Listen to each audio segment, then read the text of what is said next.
राज्याची पालकमंत्री म्हणाले भाषणात. अर्थात प्रजासत्ताक दिन त्याच्या शुभेच्छा सगळ्यांना दिल्या पाहिजे. फार राजकीय काल बोलावं असं मला वाटत नाही, पण रामराज्य कुठं आहे? खोटं बोलणारे गद्दारी बोलणारे लोक थोडे रामराज्य आणू शकतात. पण मला असं वाटतं आज फार राजकीय बोलू नये.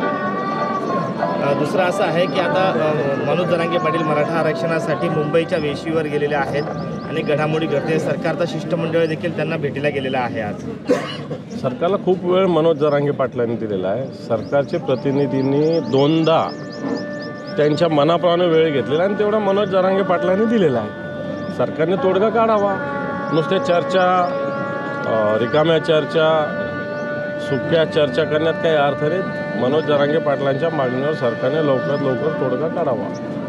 आता सध्याची परिस्थिती पाहता तोडगा निघेल असं वाटतंय का तुम्हाला? सरकारने ठरवलं तर काही होऊ शकतं, कारण केंद्रात त्यांचं सरकार आहे, राज्यात त्यांचं सरकार आहे. तोडगा काढणं काही अवघड काम नाही.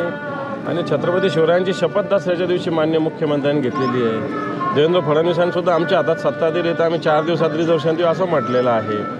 तर मला असं वाटतं त्यांनी त्यांच्या शब्दावर ठाम राहावं. परंतु ते शब्दावर ठाम का राहत नाहीत? काय असं अडचण असू शकते किंवा काय या मागचं राजकारण आहे? नाही, मग ते खोटं बोलत असावेत असं मला वाटतं. लोकांना फसवत असावेत असं मला वाटतं. मनोज जरांगे पाटील म्हणतात की आता तरी दोन्ही उपमुख्यमंत्र्यांनी आणि मुख्यमंत्र्यांनी आता तरी यावं, मग आता त्यांना वेळच असं वाटतं. मला असं वाटतं या तिघांची 3 बाजूला तोंड आहेत. एकनाथ शिंदे साहेब मुख्यमंत्री यांची भूमिका वेगळी, उपमुख्यमंत्री देवेंद्रजींची भूमिका वेगळी आणि दुसरे उपमुख्यमंत्री अजितदादांची भूमिका वेगळी.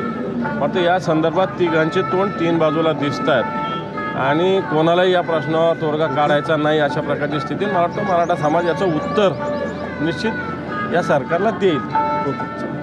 थँक्यू.